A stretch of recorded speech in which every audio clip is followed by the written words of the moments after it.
Hello everyone, welcome to my YouTube channel स्कूलो।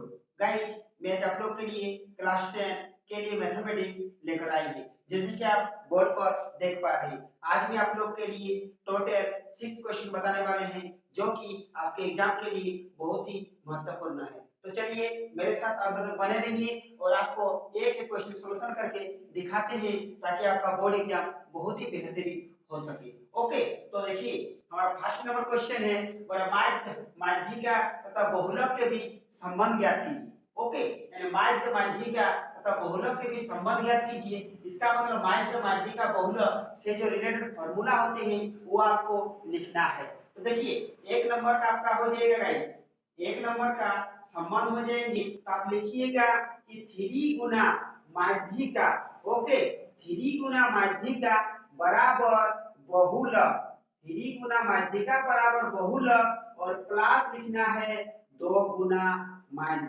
Okay, ये आपका फॉर्मूला है 3 गुना माध्यिका बराबर बहुलक प्लस 2 गुने माध्य। या आप ऐसे भी लिख सकते हैं कि 3 माध्यिका इक्वल टू बहुलक प्लस 2 माध्य। ओके, और देखिए ये तो आपका एक नंबर का उत्तर हो गया। ओके, अब देखिए आपको 2 नंबर इसी से रिलेटेड आपको मैथ बोले हैं कि यदि माध्य आपका 60 दे रखे हैं और माध्यिका 50 हो तो बहुलक ज्ञात कीजिए। इस तरह को कुछ भी बोलेगा। अभी आपका बहुलक ज्ञात करने बोले हैं, आपको माध्यिका बोलेंगे तो पर भी यही फॉर्मूला यूज करना है, आपको माध्य निकालने बोलेंगे तो पर भी यही फॉर्मूला यूज करेंगे। फॉर्मूला यही होते हैं। ओके, तो देखिए 2 नंबर क्वेश्चन के लिए आपको सेम ये फॉर्मूला उतार देना है। ओके, उतारने के बाद जो जो मान दिया हुआ है आप पुट कर दीजिए, आपका उत्तर आ जाएंगे। चलिए आपको माध्य का मान दे रखे 60 और माध्यिका का मान दे रखे 50, तो हम लोग 3 को 3 रखिए और माध्यिका का मान आपको 50 दे रखे हैं तो माध्यिका की जगह 50 लिखिए और इक्वल टू बहुलक आपको निकालने बोले हैं तो बहुलक को आप बहुलक ही रखिए और प्लस 2 यहाँ पर गुने और माध्य का मान आपको 60 दे रखे हैं, आप 60 यहाँ पर लिख दीजिए। अब चलिए इसको कैलकुलेट कीजिए।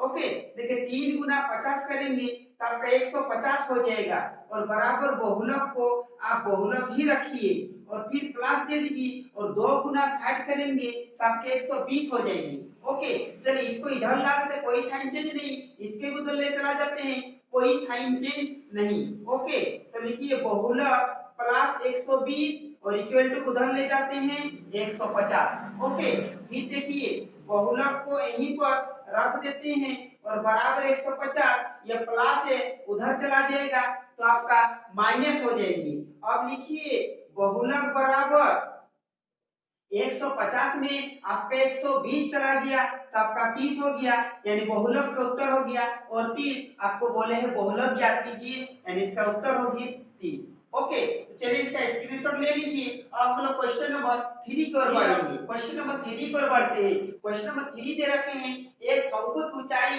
12 सेंटीमीटर और आधार की त्रिज्या 7 सेंटीमीटर है, तो इस शंकु का आयतन ज्ञात कीजिए। यानी ये क्वेश्चन में आपको एच दे रखे 12 सेंटीमीटर और 8 यानी त्रिज्या दे रखी है 7 सेंटीमीटर और आपको बोल रहे शंकु की आयतन ज्ञात कीजिए। तो चलिए 3 नंबर आपको सॉल्यूशन करके दिखाते हैं। देखिए ऊंचाई, ऊंचाई का मतलब h आपको दे रखे हैं 12 सेंटीमीटर और त्रिज्या यानी r आपको दे रखे हैं 7 सेंटीमीटर और शंकु का आयतन आपको निकालने के लिए बोले हैं। ओके, तो देखिए शंकु का आयतन होते हैं 1/3 पाई r स्क्वायर h। शंकु का आयतन 1/3 पाई r स्क्वायर h। तो चलिए इसको कैलकुलेट करते हैं।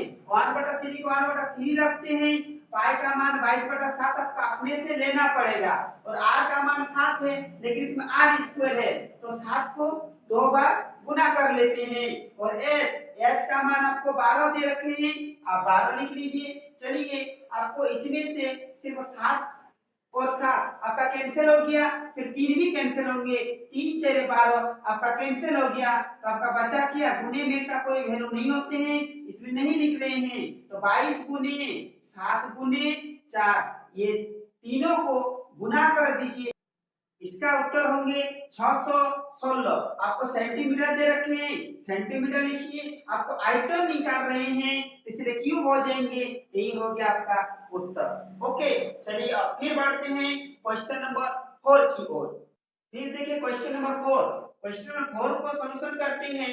बोले 14 सेंटीमीटर त्रिज्या वाले अर्धगोले का पृष्ठीय क्षेत्रफल ज्ञात कीजिए। यानी आपको त्रिज्या यानी r दे रखे 14 सेंटीमीटर और बोले अर्धगोले का वक्र पृष्ठीय क्षेत्रफल ज्ञात कीजिए। तो चलिए लिख लेते हैं r बराबर 14 सेंटीमीटर दे रखे हैं। आपको अर्धगोले का वक्र पृष्ठीय क्षेत्रफल, तो यहाँ पर लिखते हैं कि अर्धगोले का वक्र पृष्ठीय क्षेत्रफल।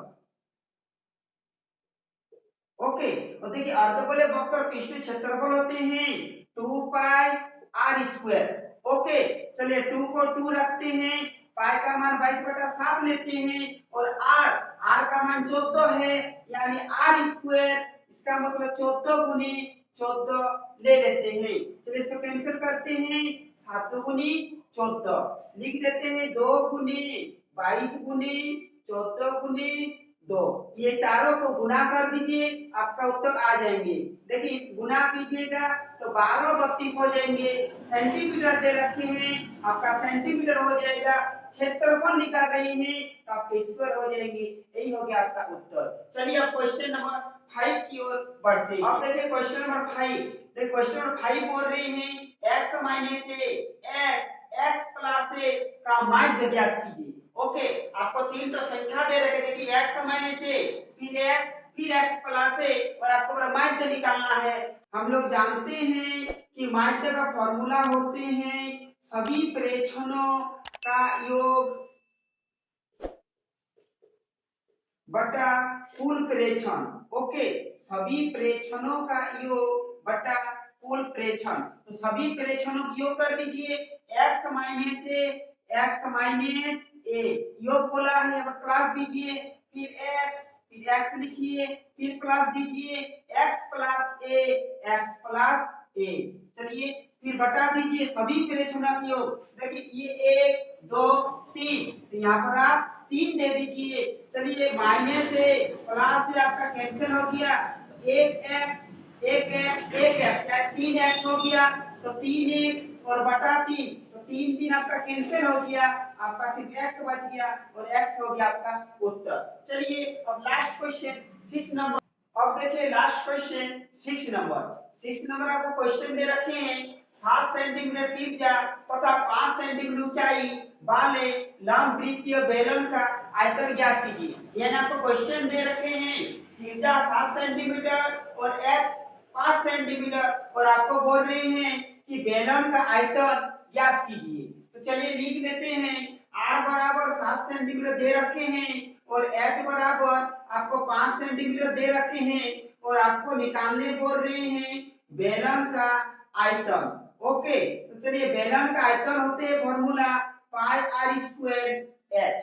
अब मान बैठा दीजिए, पाई का मान 22/7, r स्क्वायर यानी 7 गुने 7 यहाँ पर लिख दीजिए और h का मान आपको 5 दे रखे हैं और 7 7 कैंसिल कीजिए, आपका बच गया 22 गुने 7 गुने 5। ये तीनों को गुना कर दीजिए, आपको 770 आ जाएंगे। सेंटीमीटर दे रखे हैं, सेंटीमीटर आयतन निकाल रहे हैं, यहाँ क्यूब देना मत बोलिए। ये हो गया आपका उत्तर। आई होप गाइस आपको बहुत अच्छे लगे होंगे। तो आज यहीं पर समाप्त करते हैं, फिर मिलते हैं नेक्स्ट वीडियो में। जय हिंद।